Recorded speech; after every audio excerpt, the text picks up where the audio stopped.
You're listening to the Journey to Launch podcast. How Cindy Zuniga paid off $215,000 of debt in 48 months. T-minus 10 seconds. Welcome to the Journey to Launch podcast with your host, Jamila Souffrant. As a money expert who walks her talk, she helps brave journeyers like you get out of debt, save, invest, and build real wealth. Join her on the journey to launch to financial freedom in 5, 4, 3, 2, 1. Hey, journeyers. It's Jamila. Welcome to the podcast. I'm really excited for you to be here with me as I always am every single week. I am interviewing on today's podcast, Cindy Zuniga of Zero Base Budget, who, get this, she paid off $215,000 of debt in 48 months. Now, Cindy is a lawyer, so I always find these stories so, for me, inspiring, hence why I have her on the podcast. But sometimes I understand why people can look at that and be like, well, she's a lawyer. She's earning so much money. She should be able to pay off $1 million in a day, right? Like, I get it. I get sometimes the suspicion about it all, but I want you to hear, regardless if you are a lawyer or not, someone who's earning six figures or not, I want you to hear Cindy's story, because what I love about what Cindy has to say is really talking about where she came from and why she picked law and elevating herself from her background as a Latina, trying to really do something different and really make it in this world. And so I'm really inspired and excited to have her come on the show, share her story about how she paid off the debt, and hope that you can pull some information from this, something from this story, whether you have a similar lifestyle or not. You can find something that resonates with you with Cindy. So we're going to talk all about what she did to pay off that debt and the mindset and all that she's up to now.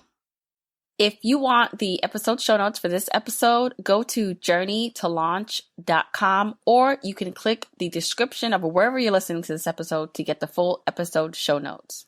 Now, if you are a new listener to the podcast or an OG journeyer, I've created a jumpstart guide to help you on your journey to financial freedom.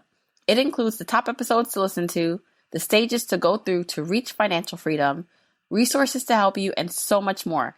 Get it for free by texting LAUNCH to 33777.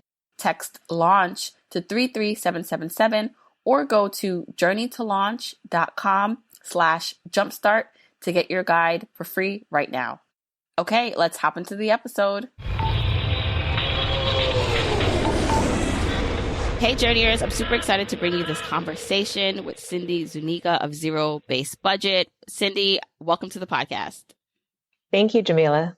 Okay, so one of the things that I love about your story, not only is it that you paid off like a tremendous amount of debt in a short amount of time, but you are helping people do the same, and you're sharing. You're so like real with the behind the scenes of your journey. So just to bring everyone up to speed, in case you don't know who Cindy is behind Zero Base Budget, and she paid off $215,000 of debt in 48 months, and you live in New York City, right? So yes. I'm really excited to learn really how you did it, why you did it, right? And just like you to share all the behind the scenes, because I'm sure there's a lot of people listening who maybe have that much debt, maybe not as much, and want to learn from you. So can you first just share a little bit about how you got into that debt in the first place?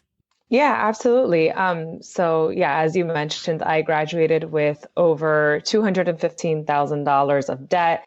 Most of it, about 90%, was student loans, and about 10% was credit card debt. And just so that I'm clear, the $215,000 was the total amount. So it was, including the interest that accumulated all those years as well. But yeah, as far as the specifics are concerned, I attended Stony Brook University here in New York, and I was fortunate enough to receive a full tuition and room and board scholarship, which was really amazing. But I took a fifth year. I decided to take a fifth year in undergrad, and that's when I took out about a $10,000 loan. That's kind of where my loan story starts. Yeah. And so after I took off that, I went straight to law school, and that's where I took out the massive amount of debt that you see there. And I took out $150,000 for law school. And I took it, law school is 3 years, $50,000 each year is essentially what I took out. And when you add all of that up, plus about maybe $12,000 of credit card debt and all the interest that accumulated. So if you're doing the math, yes, I accumulated about $40,000 of interest total. That's how we get to the $215,000. Oh my gosh. Yeah. Okay. So I want to share a little bit more about your backstory because you grew up in the Bronx? Yes. Born and raised. Born and raised, and your parents are immigrants, right? Right. So for you, I mean, I know when they say you go to like an in-state school, and you said you got a full ride for the undergrad portion of your degree, which is amazing. What made you want to be a lawyer, right? Like, did you understand the type of debt you'd be taking on, or were you more looking at the income that lawyers make, or maybe just the impact? Like, what was your driving factor or force in wanting to become a lawyer? Yeah. So, actually, funny enough, I decided to go to Stony Brook University because I wanted to be a doctor. That was actually my initial plan. I wanted to go to med school. And so I was already aware of the amount of debt that I would have to take on to go to med school. I was already kind of mentally preparing myself for that. Long story short, I steered away from the medical field primarily because of my fear of just like hospitals and blood, to be very honest with you. I don't know that I've ever really shared this, but I decided to become a lawyer because I actually became very involved in politics. So I interned for then Senator Hillary Clinton, and I was then transferred over to Senator Schumer's office when President Obama appointed her Secretary of State. And I loved government. I loved politics. And I thought to myself, you know what? I want to run for office and I want to have a law degree because I want to be able to really understand the policies that politicians put in place for our society. And so I decided I would go to law school because I wanted to be a, U.S. senator. That was kind of, that was my goal, really. And to be very honest with you, I wasn't really thinking about the money that lawyers make, right? I was thinking more of, okay, it's a good career and I know that I will have high earning potential, but that wasn't the immediate goal of going to law school, is to obtain a high paying job. And so, as you mentioned, I am the daughter of immigrants and I was raised in a very low income community in the Bronx. And I just knew that I wouldn't be able to go to mom and dad to fund my higher education, really.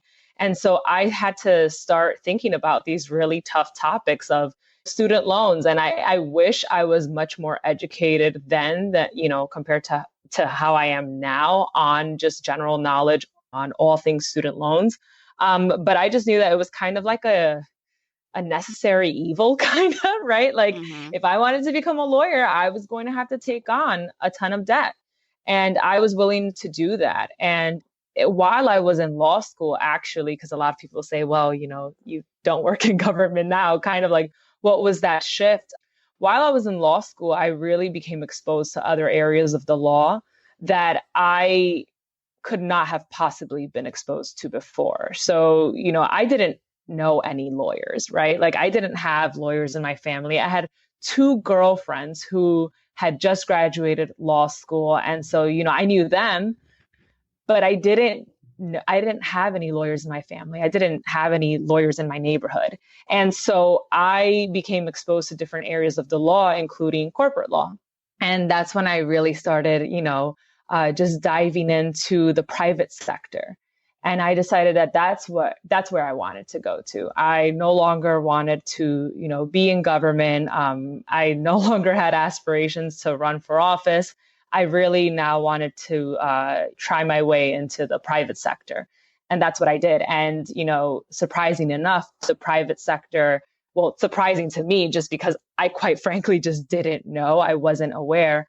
But the private sector does offer much more significant earning potential than the public sector, than government. And so, that was definitely a plus because I graduated with a lot of student loan debt. And so definitely me going into the private sector has helped with that. Yeah. So I have a lot of questions or things that came up as you were talking. And one of them was just like the importance of also like a lot of times when you are from immigrant families or you don't know a lot of people maybe in the profession, like it's hard to figure out exactly like what you want to do. You kind of have this idea, this shell of an idea of what it's like. And then it's not until you actually start talking to people who are actually doing the job or that kind of work that you really get an idea. And I feel like so many young people or just, anyone listening that's even my age, I'm in my 30s who went to school, like didn't really understand like what the career was actually going to be, like what the degree they got, what it would mean for their full-time employment. Absolutely.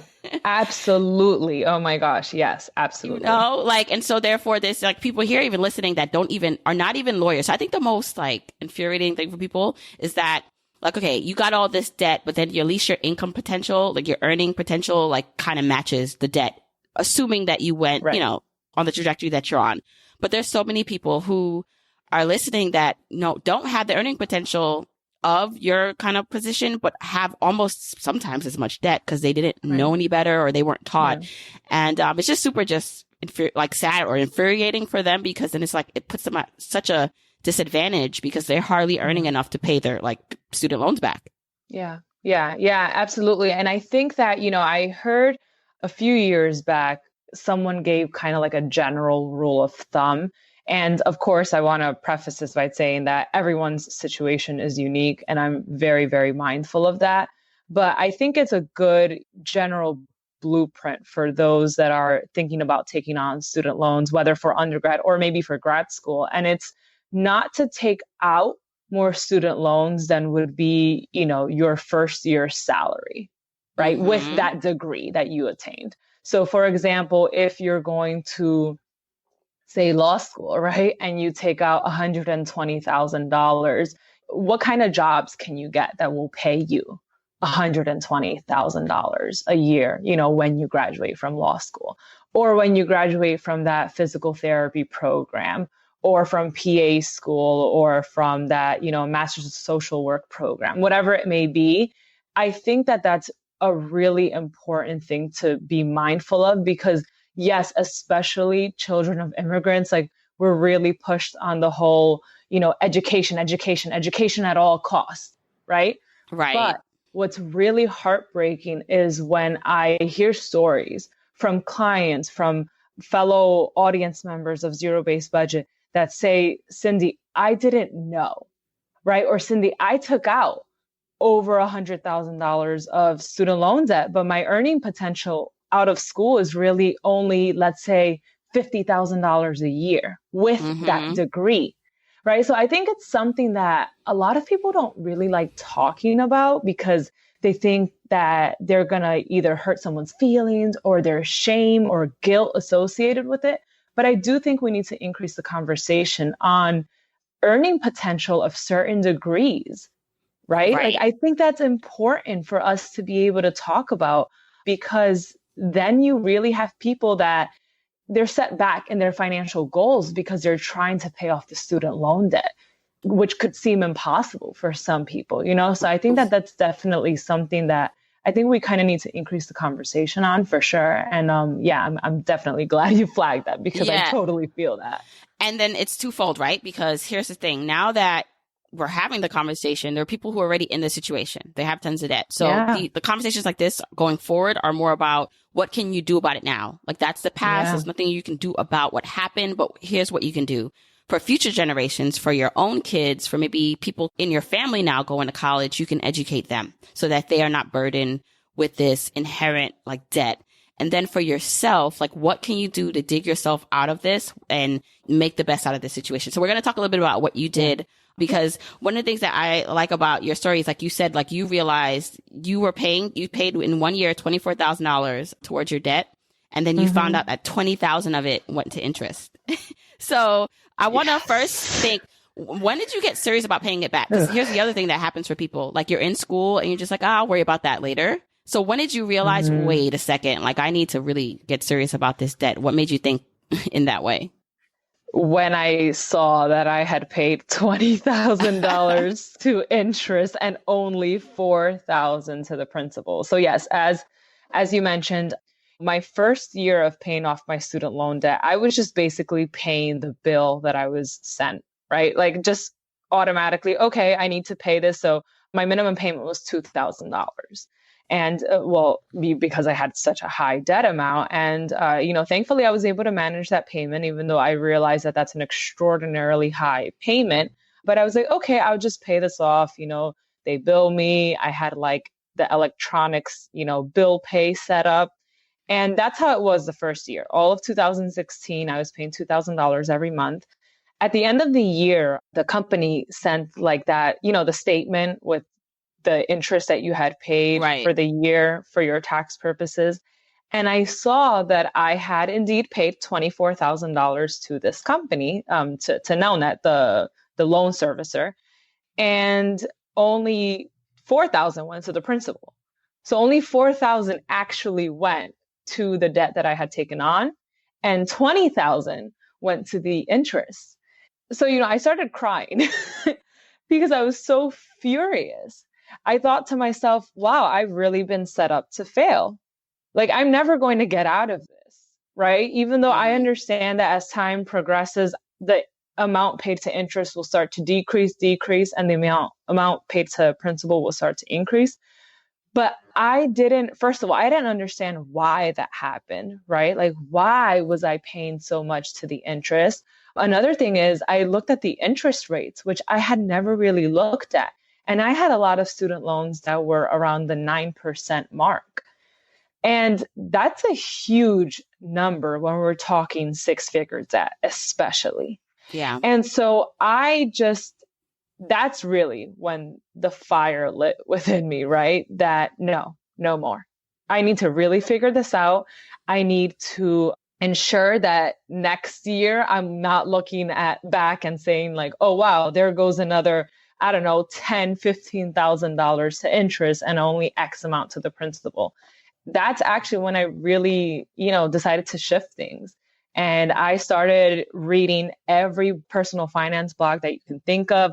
I started listening to podcasts, Jamila. That's when I came across your podcast.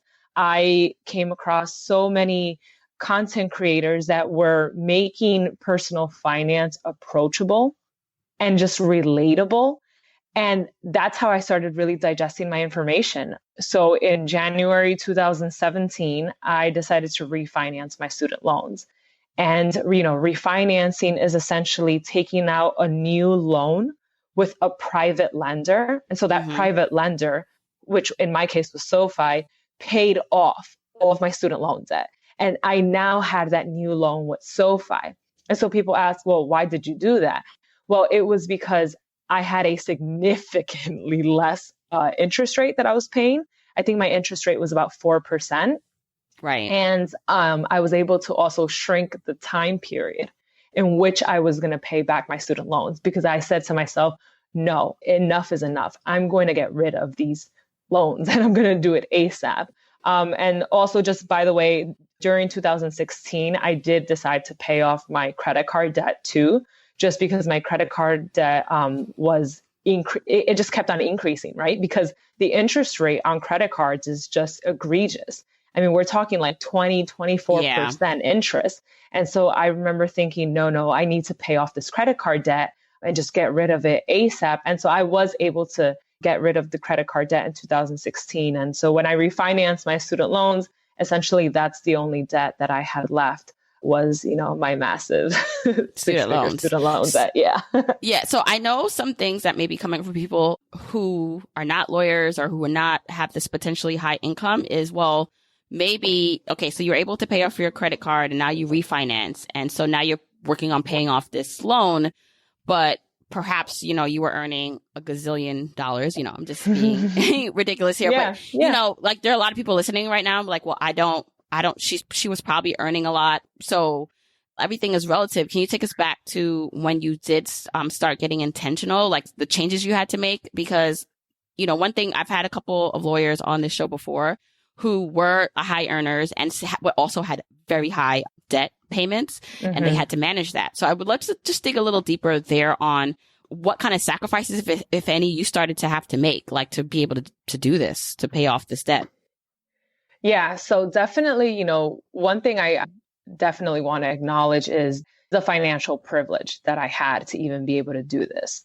because that's something that I think you hear of these stories of, XYZ person paid off 6-figure debt in like 2 months or whatever it is, right? And yeah, there does come a financial privilege to be able to do that, right? Like you have to have a certain amount of income coming in, whatever that may look like. Maybe it's your main job, maybe it's side hustles. I've met people that don't make 6-figure salaries, but they take on certain side hustles and then they do cross that threshold, right?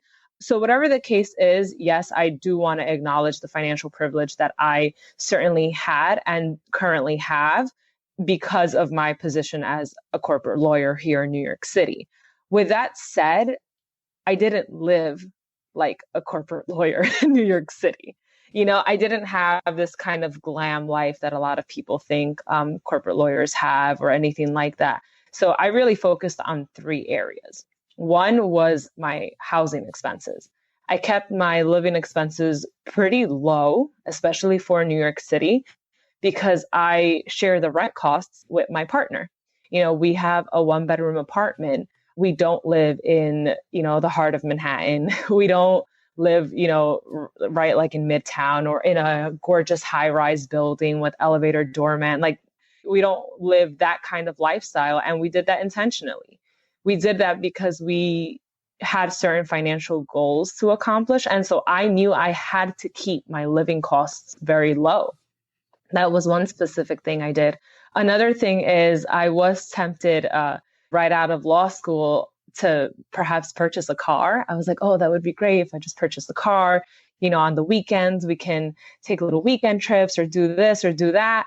And I decided against it because, again, I live in New York City. I don't really need a car. Our Metro card and the subway system will do just fine. And so that saved me thousands and thousands of dollars by just eliminating the costs that come with a car, such as maybe a car note or a car lease, insurance, repairs, maintenance, garage here in New York City. You would need that because where are you going to park your car? It's Right. not so easy as it may be in other areas. So I really saved on that. And then the last area was food. So that's something that I do talk a lot about on Zero-Based Budget, is how being really intentional with meal planning and meal prepping, that saved me like tens of thousands of dollars. And I just was really intentional that I'm not going to buy lunch, right? I'm going to take my lunch to work. I am not, I'm not the kind of person that will in the morning buy like a bagel and a coffee on their way to work, or no, I just take my breakfast from home, or I'll eat breakfast at home. And same thing for lunch, for dinner too. So my boyfriend and I, the reason why it, again, made it easier for me was because I had a partner that was on the same page as I was on. But we didn't, we weren't going out to eat like during the weekday or, every weekend. We were being really intentional with how much money we spent on dining out, because that is a huge temptation, especially living in the city, right? Especially Yes. living in the city with so many amazing restaurants. We just got really intentional about it. And we would probably go out to eat maybe like twice a month. One time he'd treat, the other time I would treat. And that was really it. We went for the experience and to spend time together, not for convenience. And I think that that's what a lot of people do, is that they'll order from Seamless and Grubhub and Postmates and all these food delivery services because it's convenient. But then they're spending easily like $20 per person, because not only the food, but the delivery charges, the tip, the tax, everything, that adds up. And so I think that, focusing on those 3 things specifically really, really brought down my expenses dramatically. And, the difference between what I'm spending on my actual living expenses and what I was able to, my actual income, that gap is basically what I sent to my debt, and that's how I was able to really tackle it. Yeah, and I want to note that the biggest expenses for most people are housing expenses and then transportation and food.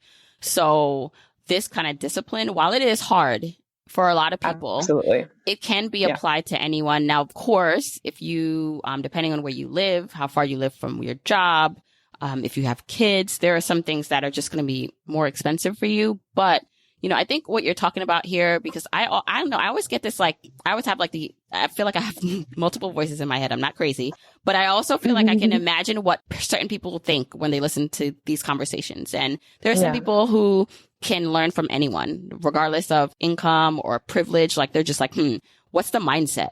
Because no one's going to have the exact same starting point, or advantages. I always say, if you're listening to this podcast, you have an advantage. You have access to internet, or you're listening somehow. Like, that's better than, some of the places that your parents grew up in, that my, parents grew up. So it's the mindset piece. So maybe you're not earning six figures. Maybe you're on your way to doing that. Maybe you're already earning six figures and you're thinking, well, I can't do any of that because of this. But perhaps there is something that you can do a little bit differently in your lifestyle and budget, because paying off debt or reaching your financial goals is worth it to you. So I always just challenge people to, when they think that that's easy for someone to say, or that doesn't relate to me, I can't do that, is to just, for Cindy, it was very important to get rid of that debt. So she made that a priority. And I think you knew that maybe, you probably in your head knew how long it was going to take you. So you thought it was this is a short-term sacrifice. It's not going to be forever. And I think some people, when you're thinking about how to make changes to your spending so you can reach your short-term goals, then knowing that it's not forever, and then knowing that you're staying committed in what you're doing it for, is super helpful, because I do think this is possible for a lot of people. It's just harder for them to do it mentally. Yeah, absolutely. And I think two things is, one, keep your why in mind, right? Why do you want to get rid of your debt? Why do you want to become financially free? And so for me, especially as the daughter of immigrants, my why is my family. My why is my parents. If my parents need something, I need to be able to financially provide for them. And I had that was my fuel, right? That was my fuel. My parents sacrificed so much for my sisters and for me, that I knew that this was the barest minimum that I could do, is potentially, be that kind of that safety net, that person, that daughter that can give generously to them, when they need it. Or even when they don't, right? Even just to say, thank you, mom and dad. I had my why in mind at all times, but also I had accountability. And I think that's really important. I think a lot of people are so, back when I started sharing my debt-free journey, I didn't know anyone personally that was sharing how much debt they had, right? There's so much shame and guilt associated with debt.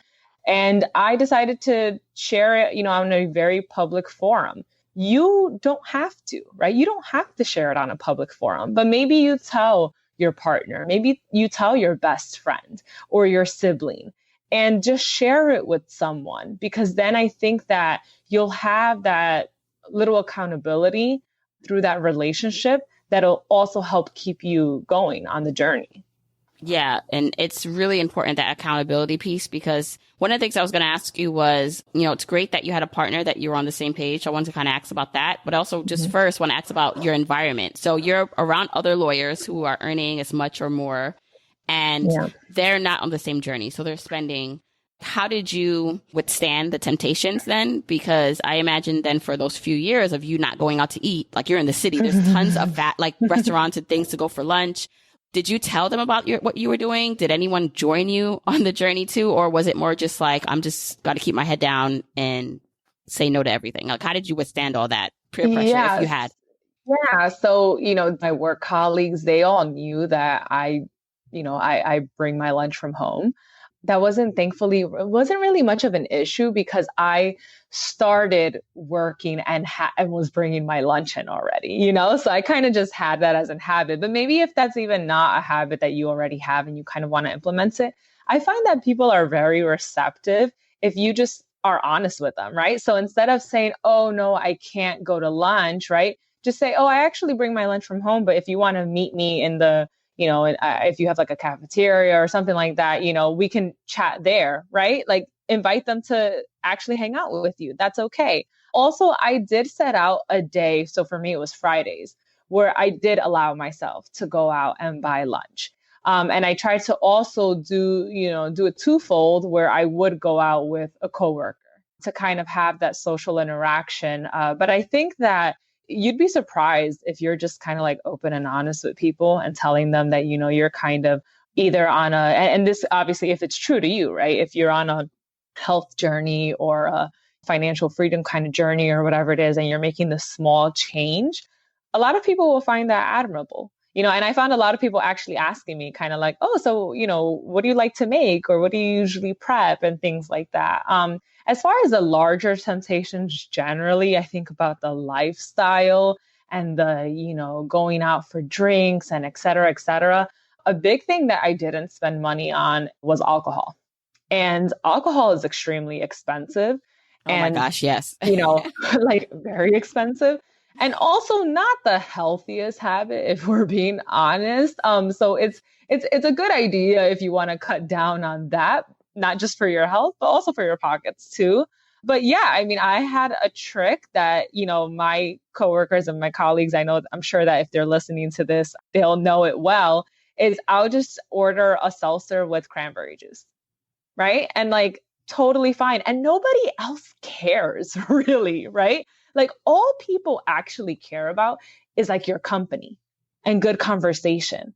If you're just confident in yourself in bringing your lunch to work, from home and ordering maybe your seltzer with cranberry, or maybe only sticking with one glass of wine as opposed to, 3 or 4, people are okay with that. Those are small changes that you can make to your kind of like everyday social life that really helps your pocket, but you're not compromising on the social interactions either. Yeah. And I'm thinking too, like, especially in your type of work environment, and anyone here that's working in a work environment, everyone has money things going on in their life, especially if like all the other lawyers you're working with, I'm sure that they have a ton of debt too. So it just takes that one person just be like, look, I'm trying to pay off this much debt, like this 6-figure debt. If you are also in debt, you're trying to like get debt free in 4 or 5 years, you can join me on this challenge. I just think it's interesting that so many people struggle or are wondering the same thing and kind of keep it to themselves when there's probably the person that sits right next to them can help them or can like encourage them. But one person though needs to open up and like say, listen, is this happening to you? Or like, do you want to talk about this? Cause like it's been helping me. And it's funny because I have the Money Launch Club. It's the membership community that I have. And someone inside talked about how she just said to her coworkers, look, I'm trying to do this. And they got them all interested. So now they do challenges together. So how much easier is it now that like there's people at your job who get it and you can be like, they know why you're not doing a certain thing and they're cheering you on and you rooting for each other. Exactly. Yeah. Yeah. So when it came to like your partner now, because I think that's super important. If you are so lucky to also fall in love with someone who's financially in line or have similar, at least, or not contradictory things that kind of mess up your progress or delay it, right? Because you can have different goals and different things that matter to you. Yeah. But how did you guys like start talking about it? Like, did he have tons of debt? Like, how did you manage to get on the same page? Was it a struggle or were you guys kind of even keeled on the finances? Yeah. So on his end, he had some undergrad debt, but very little because he, received a scholarship for his undergrad, which was really great. So he did have like a small loan, but it was nothing compared to mine. So that I remember at first kind of struggling with that, honestly, just the massive gap between, what he knew of as a debt reality versus what I was facing. And so I just sat him down and we talked about it, just very honestly. I told him my exact numbers. And I told him kind of my thought process, especially he was actually there when I found out about the whole like $20,000 went to interest and only 4,000 went to the principal. So he saw how incredibly upset I was just by the whole situation and how kind of defeated I was by it. And so I just sat him down and said, look, I want to do this and I want to do it in this time frame. Will you support me in that? Because certain things are going to have to be sacrificed, right? Like maybe we'll have to cut back in certain areas or be really disciplined about others. And so he was completely on board. He was ready for it and he was excited for me on this journey. I don't think he saw the debt as really an issue the way that I did, because I think for him, it was kind of like, yes, it's debt and you definitely want to pay it off. But at the end of the day, that debt afforded you the kind of career that you have now, right? So it's kind of like, okay. Whereas I had a much more aggressive perspective on it. And I think that just having that open communication with your partner is so incredibly important, because especially if this is something really important to you. I've had a lot of clients where they say, either that they haven't shared their numbers with their partner. And by your numbers, I mean all of your numbers, really. I mean, like how much you make, generally what your expenses are, your debt amount. And I think it's good communication, right? If you have intimacy in various different forms with your partner, then why not also have that kind of intimacy when it comes to your finances, right? And just being able to really share with that person that area of your life. And it's good to be on the same page because he very much understood that we weren't going to live in that super fancy apartment, right? Like in theory, maybe we could afford it, but that wasn't a goal. And it really wasn't a goal for me. But I think because, obviously he loves me and supports me, he wanted to be on the same page as I was on. And so we decided on, another neighborhood and another kind of apartment and so on. So I think that just being really honest with your partner and not being scared of what they're going to think, because I also have clients that the same ones that say that their partners don't know much about their finances, is that they're embarrassed by it and they're really nervous on what they're going to think of them.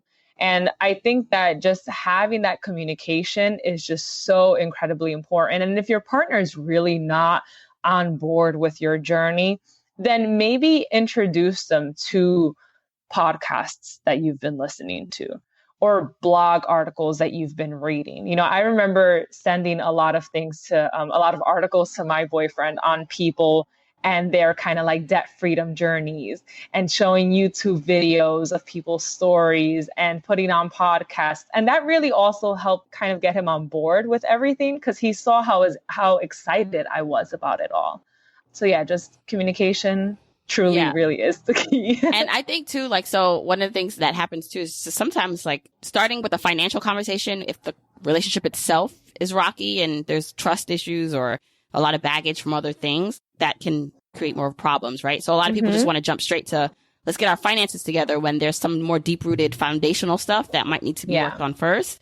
And then the other thing is to like understand what your partner is like into. So like if your partner is into traveling or cars, you can send them, maybe find more aligned stories that match with the kind of things that they like. Or if I always like say, like, when it comes to like my husband, I always want to be able to maybe buy him a car one day, right? Like in a perfect world, if I made enough money, I'd love to be able to, like one of those Christmas commercials where like you surprise the person with a car, which is with a big bow. Like, okay, like that's a big dream, but like I would be so excited to be able to do that because he's into like cars and we haven't been able to like really drive luxury cars. And so I think about, okay, how can I like excite him? Like if we stay and commit on this journey, make these upfront sacrifices, that could be a possibility. You never know.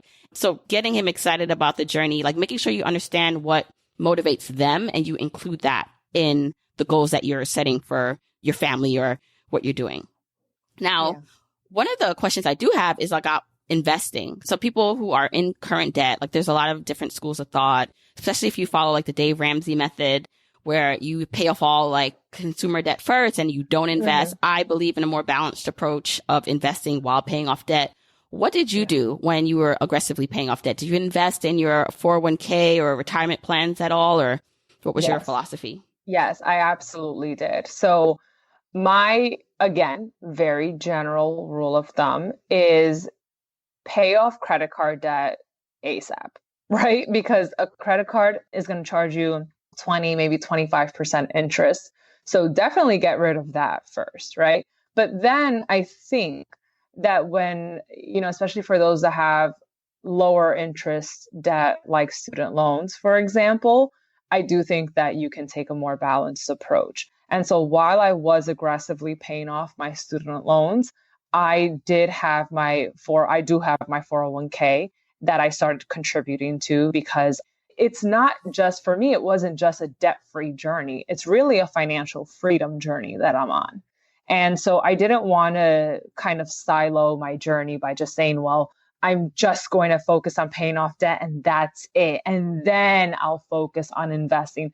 I really wanted to do both. And so I did. So I started investing in my 401k, which is offered through my employer. And I actually also opened up a regular brokerage account with Betterment. And so I had my investment account that, I'll share with all of you. I started really small. I started with only $50 a paycheck. The reason why I started with that was because I just wanted to build the habit, right? So after about a year, then I started increasing it to about $100 a paycheck. And it's really great because it exposes you to this world of investing in a way that your 401k may not necessarily do. Because I think that, well, at least with me, I take a very passive approach to my 401k. It's kind of just, it's there. And I know I generally have an understanding of what it's being invested in specifically. But other than that, it's really just like a kind of a set it and forget it type of deal. But with my account with Betterment, for example, which Betterment, by the way, it's a robo-advisor, very similar to Elvest and Wealthfront. And I was able to put how aggressive I'd like to be with investing and kind of what my goal was and what my goal dollar amount was. And am I on track to meet that? And so I think it's a great way to just get yourself exposed to investing. And I'm really glad I did. I mean, the stock market has performed tremendously well since I started investing, which has been great. But I am mindful of the fact that the stock market is a roller coaster. So yeah. I'm sure, what goes up must come down kind of thing, but hopefully not by too much, but we'll see, right? But the point is that I am a long-term investor. I'm not planning on taking out my money from my investments anytime soon. So I'm really glad that I did those two things. I'm glad that I did both the 401k and a robo-advisor, because I think that it started building the habits that when I did become debt-free in December of last year of 2019, it was really easy for me to make that shift, right? Because a lot of people ask me like, well, Cindy, what now? Right? Like, what are you doing now that you're debt-free? And honestly, what I did was I shifted not all, but most of the money that I was putting towards my debt to my investments. And it was kind of a seamless transition because I had already built the habit. Right. And I think that's great, because that was my next question for you, because you now, assuming you have like a lot of, I would say, quote unquote, extra, but like money not going to debt now that you can choose where it goes. So I know a lot now is going to investing, but are you now, since you sacrificed maybe a couple of those years of not going out to eat and doing all that stuff, are you doing more of that now, or are you still more disciplined because it's just part of who you are now? Like, what are you spending your money on? What are you looking forward to spending your money on and doing? So the two main things for me are dining out and traveling. So I have increased the amount of that I have budgeted for dining out. And I've also increased the amount that I'm putting towards travel. Like, I just save it every single month in a travel fund, so that when the time comes, I have enough money to, book the flight or book the hotel. And so I have been increasing that. But to be very honest with you, otherwise, I've kept my expenses pretty much the same, and it's because of the habits that I've built during my journey of just being really disciplined and mindful of where my money was going. So I'd say that overall, yes, I definitely increased some of the categories in my budget, right? Just to give me a little bit more wiggle room, a little more flexibility. The dining out one definitely was one of them. But I'd say on a whole, it's still very, very modest, just because good habits, I think, are hard to break. And that's a positive. Yeah. All right. So for someone listening to this right now, regardless of income, but they just have debt and they're just like, they're fed up of it and they want to do something. What's like the one thing after listening to this podcast they can go do that will start or help them get further along their journey? Aside from self-education, right, of continuing to listen to podcasts like yours, which is where I obtained a lot of my knowledge, and blogs and YouTube videos and things like that, is to actually confront your debt. Like, write everything out, in a spreadsheet, in a notebook, whatever it may be. Write down all of your debt types: credit card, student loans, car loan, the amount that you owe, the minimum payment, and your interest rate.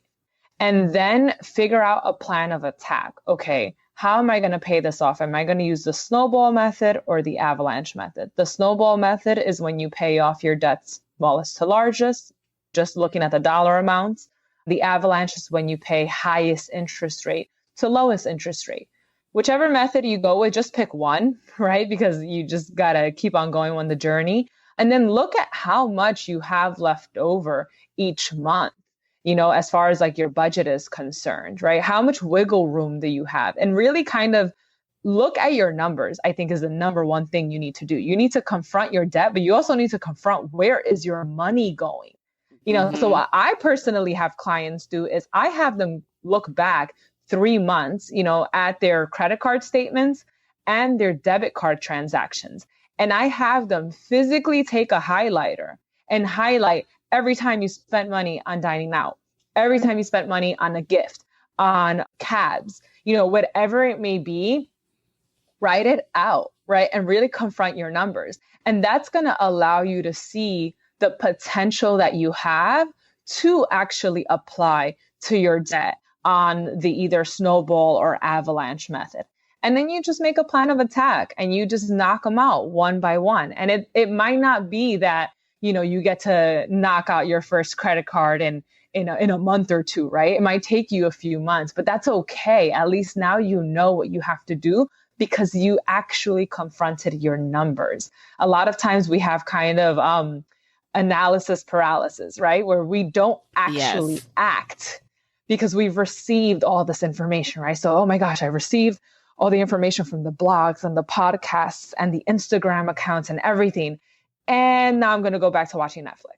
No. Right. You have to act. Like, that's why I always want to leave people with actionable, like, okay, now after you listen to this, maybe you're driving, so you got to put in your calendar, but really confront your numbers in general. You need to know what's going in. Absolutely. Yes. What's coming in, what's going out, and how much you owe. At least first step. Yes. And then you can start making a plan. And then you can start building your plan. Yep, exactly. Yes. Cindy, please let everyone know where they can find you, follow you, and I will also link that in the show notes when this goes live. Yeah, absolutely. So on Instagram, which is where I create most of my content, I'm at Zero-Based Budget. My website is zero-basedbudget.com. And if you'd like to send me an email, you can email me at info@zero-basedbudget.com. I'd love to hear from you. You can also DM me. I do answer my DMs. So, feel free to send me a message on Instagram if you have a question, whatever it may be. Yeah. And, it'd be pretty cool since you're on Instagram a lot. If you're listening to this and you are also on Instagram, follow Cindy, tag her and tag me or tag you listening to this episode. I'd love to see that you guys are tuning in and what you learned, maybe your biggest aha or what you're going to do. Tell me, like, hashtag confront your numbers. And share that with us so we can see that. Confront your numbers. I love it. Yeah, that you're taking action. Okay. Cindy, this was amazing. Thank you so much for coming on the podcast and sharing your journey and your knowledge. Thank you, Jamila, for having me. I really hope you enjoyed that conversation with Cindy. I'm so happy that we were able to talk in this way and she was able to share her story a bit more. And really, like I said before in the beginning of this, I am someone who can get inspired by anyone. And I keep saying that because sometimes I know that when I bring on these big I paid off all this debt in this short amount of time, it can hit a little different for certain people, and I get that not everyone has the same starting points. Not everyone has the same income, the same potential for earnings at the moment. I get it. Trust me. I understand.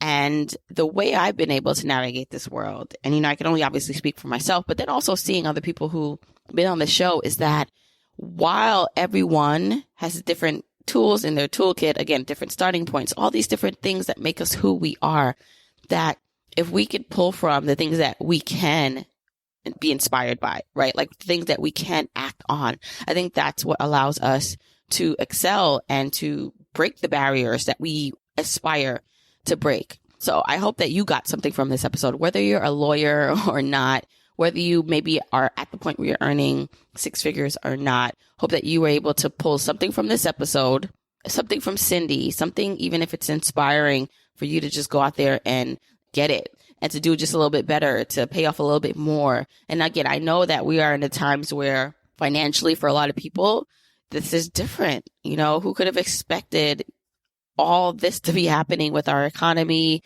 and the way things are in the world? So you have to do the best you can with the things you've got.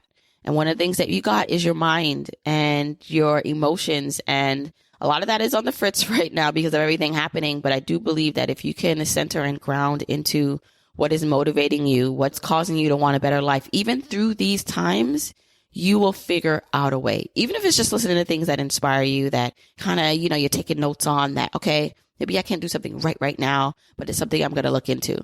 So hope you enjoyed that conversation. Don't forget, if you want the episode show notes to get any of the links mentioned in this episode, go to journeytolaunch.com or click the description wherever you're listening to this to get the link to the show notes. And if you want that free jumpstart guide to help you on your financial freedom journey, text launch to 33777. Text launch to 33777 to get your free guide today, or go to journeytolaunch.com/jumpstart. If you want to support me and the podcast and love the free content and information that you get here are 4 ways that you can support me and the show.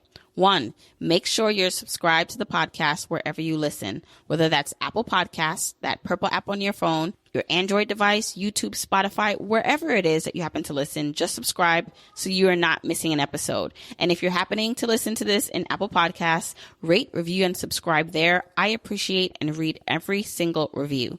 Number 2, follow me on my social media accounts.